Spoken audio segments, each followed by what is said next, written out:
Good evening, everyone, and welcome to another episode of Real Talk with Sacha.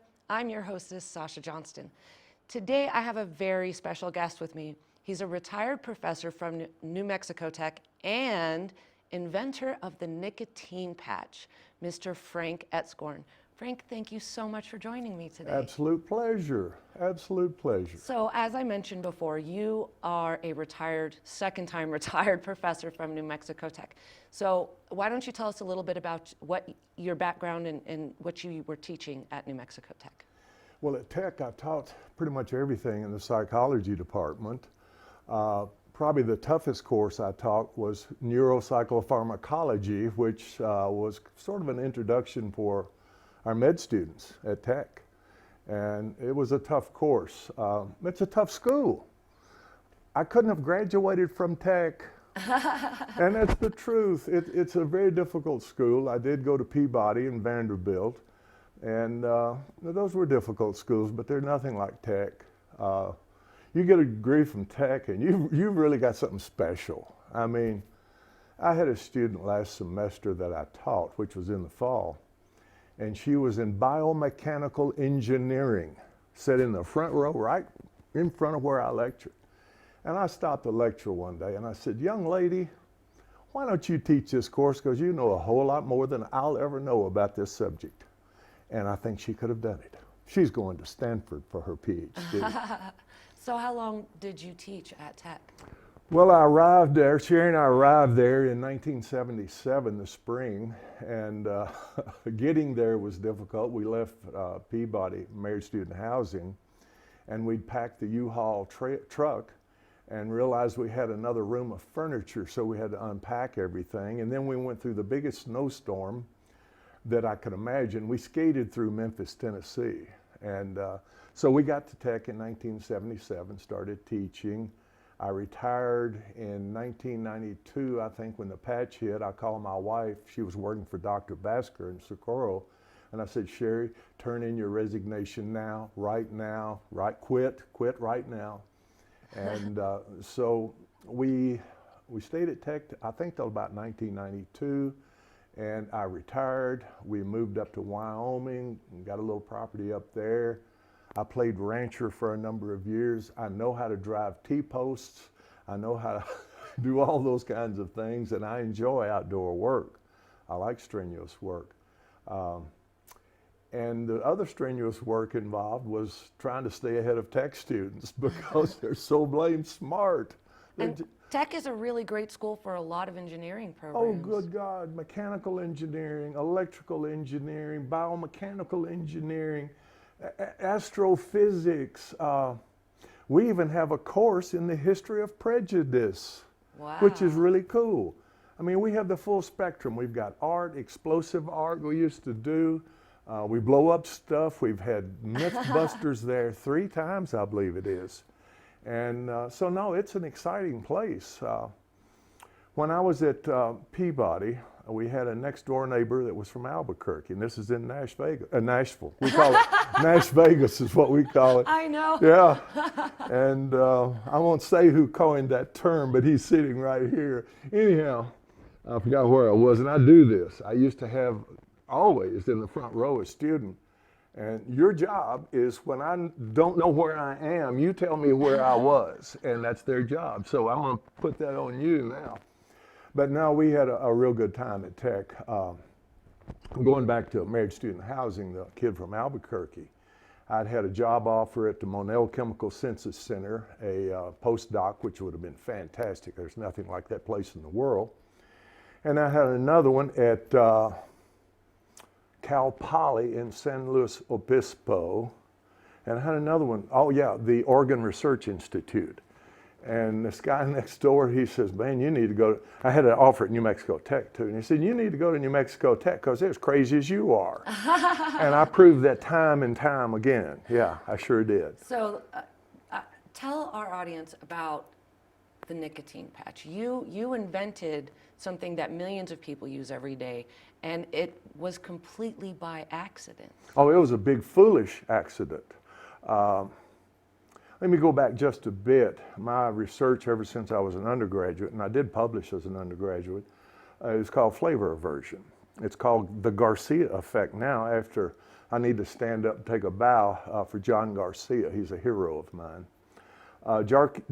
Garcia came up with this notion right here. If I give an animal, human, rat, a novel flavor and wait hours, 5 or 6 hours, and make that animal somewhat nauseated, it will still hook that flavor up with the nausea, and it will avoid it for the rest of its life. And that's called flavor aversion. And that's what I did. I even used 70,000 volts as, as a flavor inducer, but we didn't have much going there. I've done every kind of, I haven't done the drugs, but I've used most every drug imaginable on rats in this particular model. I call it behavioral toxicology. Well, I found out, I mean, I can put an electrode in your brain and in the vomiting center, the chemoreceptor triggering zone of the area post-tremor of the medulla. I love saying that. It's abbreviated the CTA. And we could put an electrode in your CTA and you could press a button and vomit. That would really be cool, you know, on call, you know. So I was looking for the most potent stimulant of the vomiting center, and it turned out to be nicotine. So I got a big bottle. It was way too big. And I was shuffling through the lab one day and sort of tripped over a cable like this. And I poured it down my arm. And I was in a hurry to do something, and I just kind of wiped it. I had a short sleeve lab coat. And a few minutes later, I said, wow, I'm getting sicker than a dog. It feels like I've smoked a cigar and inhaled it. And I threw up for quite a while because I lost 12 to 15 pounds. Water was running off of me, and I couldn't ride my bicycle home. So I made me a pillow out of file folders in my office, and I plopped down there and I said, wow, this would be a great way to get nicotine into somebody without them smoking, chipping, or chewing or dipping. And that's how it came about. Wow. And then we tried it again, and the heart rate goes up to about 188. Mm-hmm. I thought I was going to pop blood out my ears. So I tried it again under controlled conditions. A couple of minutes to start throwing up again, and man, I replicated it perfectly. Well, what we wanted to do was mimic the dosimetry of a smoked cigarette. You take a puff, and it gets to your brain in about 8 seconds. Here, 14 seconds to get to the brain. So we wanted to get the nicotine in as fast as a smoked cigarette, and there's a reason for that, and we might get into that. So we got DMSO, a solvent that will transport morphine, anti-cancer drug. I put them all into the body through this. So I swabbed DMSO, dimethyl sulfoxide. Horse people might rub it on their horse's feet or knees if they're sore. Athletes used to do it. It gives you a garlic breath. I actually had a friend who was a semi-pro handball player who was using Bengay on his sore arms, and he put DMSO on. So essentially he was doing an IM injection of Bengay. He got kind of sick. So be careful with the DMSO. So we swabbed that over the carotid artery. The student, Linda Hagen from the Boot Hill of New Mexico, and this is a long time ago. She's an MD in Paris, France now. She said, we had 3 microliters drawn up. She said, Frank, you don't smoke. Let's push 2 of these out. 1 microliter, Nick, you can't see it. And she put that on my neck, and within 2 minutes, heart rate up to 188, I really started throwing up this time. In fact, it was so bad that I had her draw up a syringe of phenobarbital. I thought I was going into seizures, and didn't want to do that. So we confirmed that. We started doing rodent studies. We found out that the nicotine was being wicked up by the hair, so we shaved rats. Don't shave your rat, because while you're shaving, they're chewing on you. So we decided to, I always make a joke out, we decided to use Nair. Oh, I can't even imagine the smell. So I walked into Safeway. The lady checking me out knew me, unfortunately. And I said, I'd like a case of Nair. And she said, what in the hell are you up to now? And I've told them we didn't dip them by the tail in a bucket of Nair. We put it right back here at the back of the neck where they can't groom it. Right. And so we put nicotine on like that. We did every kind of crazy thing. Well, Frank, I'm going to ask you to pause your story really quick so we can take a quick break. But when we come back, we're going to have you finish your story about putting Nair on rats. All right. We'll be right back. What is glamour? Frailty. What is desire? Diamonds. They say a life lived without passion is hardly worth living. Ma'am? Ma'am? Ma'am? Dang, this one made me feel all special. What is glamour? Frailty. High school sports are back. The 2018-19 season kicks off, and you could watch every ProView Network broadcast live on the NFHS network. Every moment, from every game, from every sport, including all NMAA state championships. Get your highly discounted monthly pass now. Go to ProViewNetworks.com and sign up. Watch New Mexico's best. Good evening, everyone. We're back on Real Talk with Sacha, and I'm with my guest, Frank Etscorn, inventor of the nicotine patch and former professor at New Mexico Tech. I should say retired, not former. Right. And he's telling us about how he invented the patch. And we just got to the part of his story where he's putting Nair on lab rats. So, Frank, finish telling us your story. You started putting Nair because shaving the rats was too hard and they kept trying to eat you while you were shaving them. Well, what we were doing, we were putting it on the back of their neck. It's a place that they can't groom, and we didn't want them to lick the nicotine in. It tastes horrible, by the way. I've tried it. I figured if I'm going to dose rats, I need to do it too. And one day I got in my office and lit up a big cigarette, and I said, well, it does make me sick still. And I played sports, so I didn't smoke. It was tough enough to get in shape. So we naired the rats. We shaved back here. That didn't work. It looked like the razor was kind of a stressor, that high frequency sound. It made them a little upset, and they started gnawing on us, and that wasn't much fun. So then we went to the Nair to try to move this spot.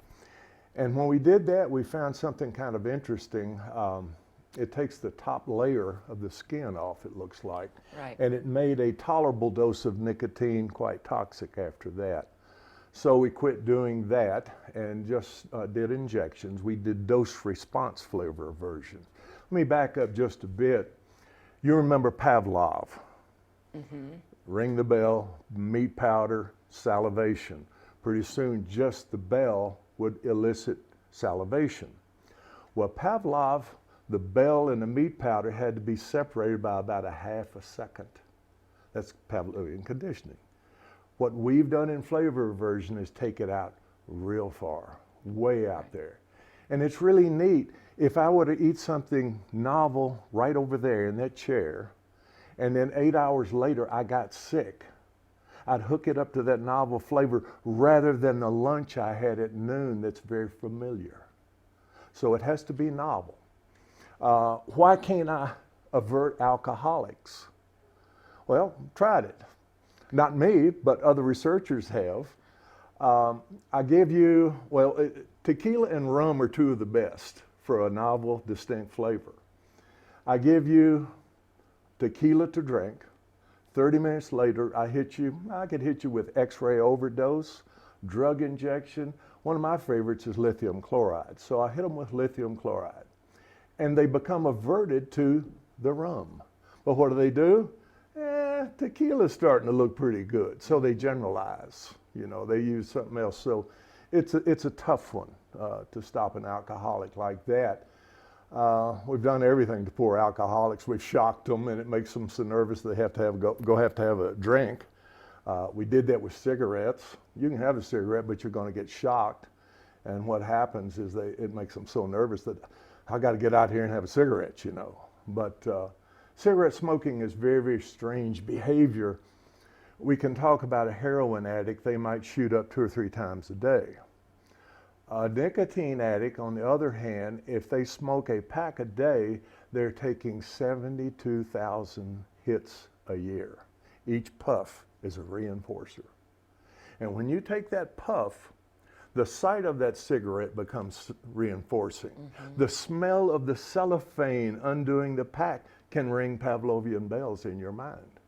So it's a real difficult habit to break.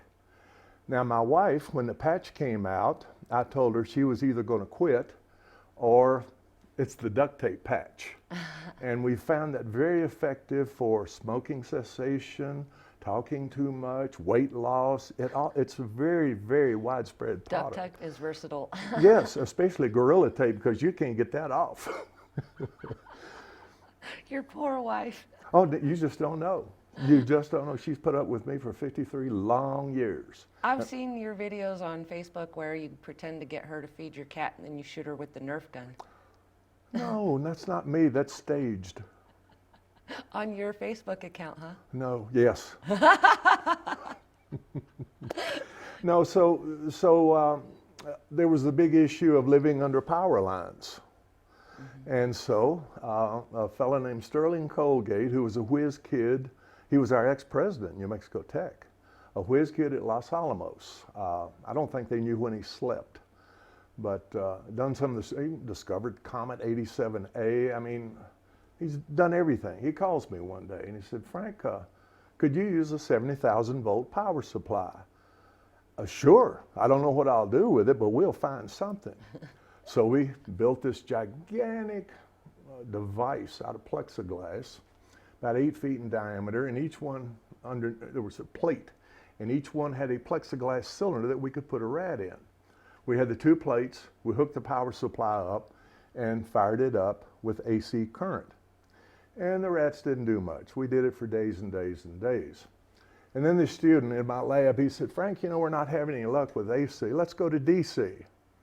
Well, we fired the device up, and shortly thereafter, a giant lightning bolt shot from the device to the stainless steel sink.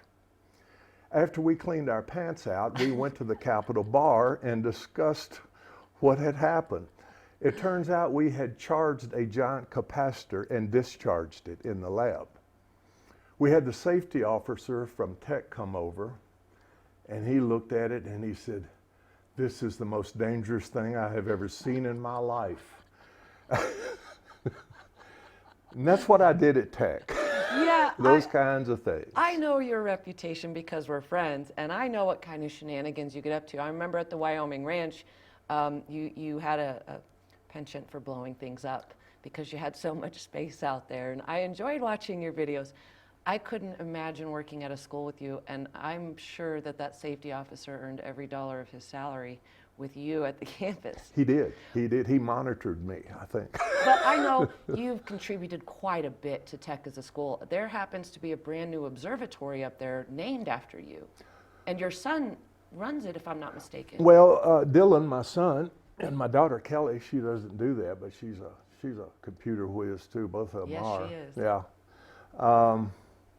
The observatory was built with some seed money I gave them, and it was dedicated, I think, in '93. And it's a pretty sharp observatory.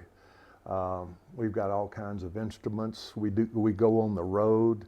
In fact, we're hoping to do one here in Corrales very shortly. Yes. And they will bring up the MRO team. That's the Magdalena Ridge Observatory. Now that's where my son works. He's an astrophotographer and an IT man. And he'll bring Colleen Gino, who is an extraordinary astrophotographer. She has a show in Macy Center on campus right now. She's incredible. And so they'll be there.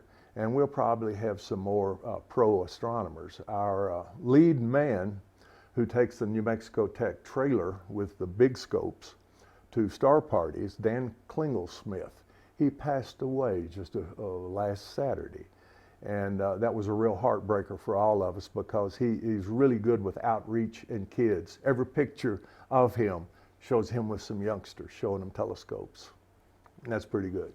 Well, I think that you're a great person to tell everyone how wonderful the school New Mexico Tech is because you spent so many years there. And I mean, I think you attempted to burn it down at least more than once. And Rumors. apparently you tried to electrocute several people Well, yeah. with 70,000 volts. I can't, I can't imagine. I've been electrocuted before. I can't imagine what 70,000 volts would feel like. Well, a lightning bolt passing by your head is no fun either. Trust me. No, I'm sure it's not. But you're kind of an outgoing guy. I mean, I know you're a fan of basketball, college basketball. Kentucky? I thought you were a Duke fan. I'm leaving. I'm leaving. Man, that's ice cold. I can't believe you did that. I can't I believe know you you're a did Kentucky man. I know you're a Kentucky that. man. Tennessee woman, I know what you're up to. You know You're exactly not fooling what me. to. But I also know you happen to drive a Corvette nicknamed the Pumpkin. Mm-hmm. Tell me about your Corvette, Frank. It's a ZR1, 755 horses, just what you need to go to Safeway. I get there quickly. Sherry's afraid to ride with me. She said I'm too noisy and too loud, and she's, Sherry. Sherry seems like a saint because she's not. She's withheld harm from you for many, many years. I would have to say she's probably got the patience of a saint. She told me one time she was going to do a Willie Nelson on me. You know what that is? No. Willie came home drunk one night and passed out on the bed, and his wife wrapped him in the bed sheet and beat hell out of him with a broomstick. Wow. Well, you have that to look forward to at least. I told her she kills me, don't stab me, just shoot me in the head in the middle of the night. Make it quick, painless, all that, Wouldn't put it above her. So you are involved in all kinds of different things in New Mexico, and you seem to really try to showcase the positive that we have. And I know you're an excellent advocate and ambassador for New Mexico Tech. You are always for trying to encourage young people to get involved in math and science. I've seen you do a lot of contests and competitions and award a lot of really cool prizes to kids. You seem to be really involved in your community. What motivates you to try to do these positive things? That's a tough question. I just enjoy it. I mean, that's a good answer. I enjoy it. I adore young people because they keep me on my toes, and especially those techies. My God, I had to study to stay up with them. They're so smart. They're just so smart. I don't know how many kids have gone through my class. I didn't put them in med school. I wrote them letters. But so many students have gone to med school. They've done this, pharmacy school. It's just unbelievable what those kids do. And I call them kids. When I'm 74, I can call you a kid. Yes. Yeah, I mean, you were a professor longer than I've been alive at the same school, so I think kid is actually absolutely accurate. I can't imagine. I mean, you've had a very colorful and interesting life, and yet you still choose to call Corrales your home. I live in Corrales. My home is probably Socorro, even though Kentucky is my real home. But I have a great deal of love for that little old town down there. And one day I was having a haircut, and my barber asked me, he said, "What do you do?" And I said, "Well, I'm a professor down at New Mexico Tech." And he says, that little old school in the desert with all those smart kids. Oh, I used that at commencement. No, it's a spectacular school. We've got kids from everywhere, all over the world. And I think that's good to get to know other people.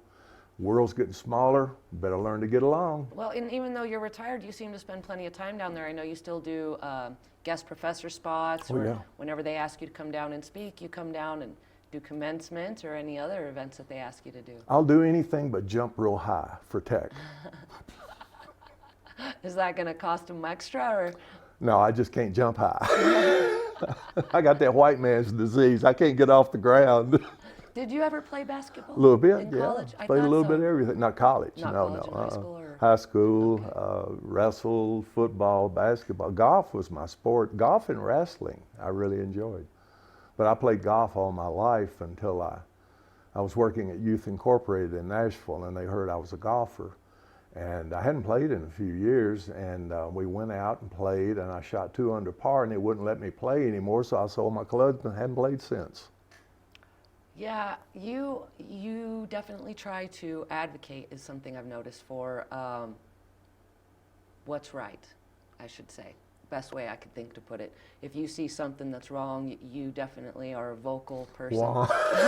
You're not one of those people that can see something that's not right in the world and just walk past it and ignore it. That's right. And I actually respect that about you. I believe that in order for our world to get better, it takes people who notice something wrong to speak up and say something about it. So, But my mouth may get me killed.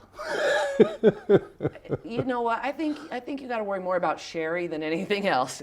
Got a point. Got a point. She's a dangerous little woman. And she lives with you. I know that. 24/7. I She knows know where you that. sleep. Yeah. But I know your kids have, they're extremely brilliant people and very technically inclined, and they've gone on to do some pretty interesting things themselves. And both your kids went to tech, if I'm not mistaken? Kelly got 2 math degrees, master's degree in combinatorics, I think it is. Don't ask me what that is because I don't have a clue. God made mathematicians to help people like me get through life. So she has the 2 degrees. She's a very successful search engine optimizer, loves what she's doing. My son, I think he was at Tech for a couple of semesters, then he got a degree in computer science, and he does the IT up at Magdalena Ridge Observatory. And that's his dream job. That's a pretty amazing place up there. Oh, I've gone back there out to the VLA, and when my daughter was much younger, I took her out there to see everything. And it's such pretty country, and there's nothing. So I'm sure that the lack of light makes it wonderful stargazing. With a lack of electromagnetic energy, Nothing interfering. Nothing interfering out there. And yeah, that's a remarkable place. But the MRO is going to blow that away when we get the interferometers up and running. Well, Frank, we're just about out of time, but I want to thank you so much for being my guest today. You are one of my favorite New Mexico residents, and I'm glad that I got to, share some of your personality with the rest of the world out there, and they got to know a little bit about who you are. We've got Sandia, we've got Los Alamos, we've got New Mexico Tech. We got it all in this little old state. Yes, we do, and I love it here. I do too. Well, thank you so much, Frank, and thank all of you for joining us on Real Talk with Sacha, and we'll see you again next week. Thank you for having me.